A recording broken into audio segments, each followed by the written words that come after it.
Okay, now this is our 11 horsepower diesel engine. So all of our diesel models run the same engine. This is the standard single cylinder configuration. You can see on these ones, of course, it has the battery compartment as well, so you've got the battery for electric start. They are all pull start as well, so you can actually quite easily start these with the pull start, and it's because it's got this decompression lever here. So this decompression lever allows you to pull it quite easily before it jumps up and then starts. We've got the 6 litre fuel tank here, so there's plenty of fuel on these ones. And the muffler on this one is the heavy duty muffler, so it's a bit quieter than the usual, but it's also designed to be around this sort of equipment where you've got bits of wood flying around as well. So for the electric start on these, it's quite simple. You're simply setting your throttle to where you want it. Set your throttle there. We always recommend, even on the electric start, you use the decompression lever. Just hold that down and then it simply starts from there.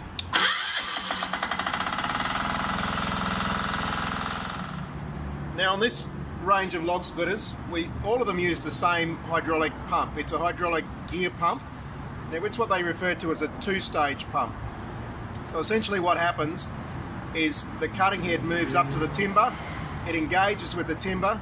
When it reaches about 500 psi, it cuts over to the second stage of the pump, which slows the cutting head down, but then it gives you more pressure. So that allows that final pressure, in this case a 45 tonne, to go straight through.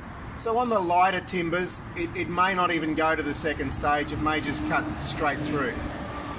These are all coupled up, as you can see, straight on the back of the motor. Regardless of whether it's the diesel engine or the petrol engine, they couple up to the back with a simple spider coupling as well. So there's very little maintenance on this end at all. These gear pumps are very, very reliable.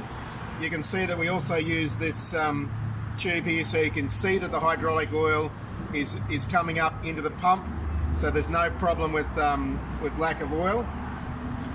On the reservoir itself, the reservoir is built into the axle here, so you've got the main reservoir coming out of here. In behind this, inside the tank, is a filter strainer, so that clears any impurities out of the oil before it goes through into the pump. So another good feature on these splitters is the level gauge for the hydraulic system. It's also a temperature gauge as well. You can see in here it runs the temperature, and you can see clearly where the level of the oil is. So if there's any issue with high temperature, it's going to show up straight away on here.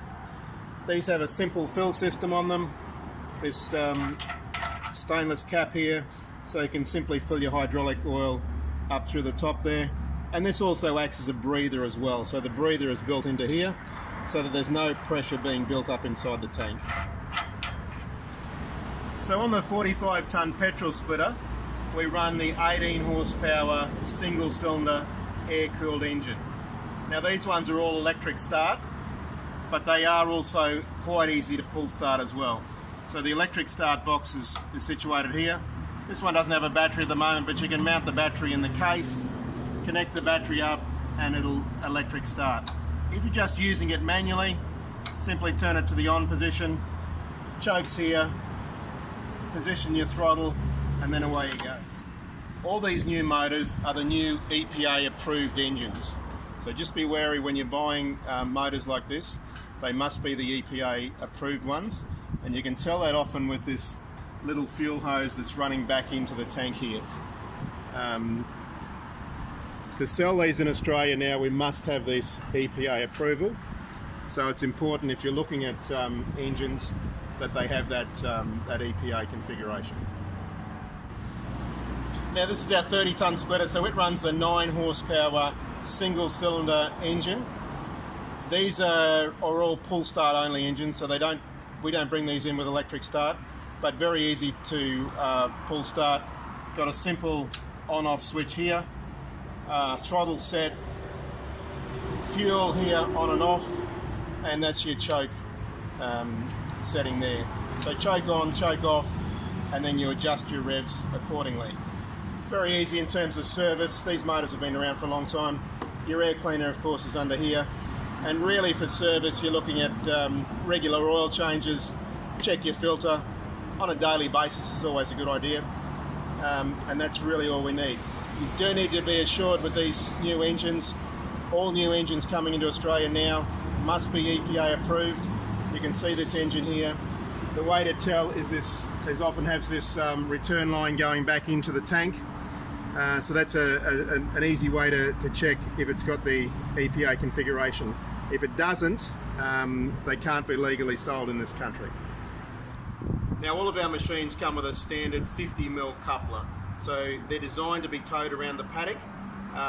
They're not road registrable, these units, but they've got decent sized tyres on them so that you can actually run them around the paddock. But this will fit a standard 50mm tow ball.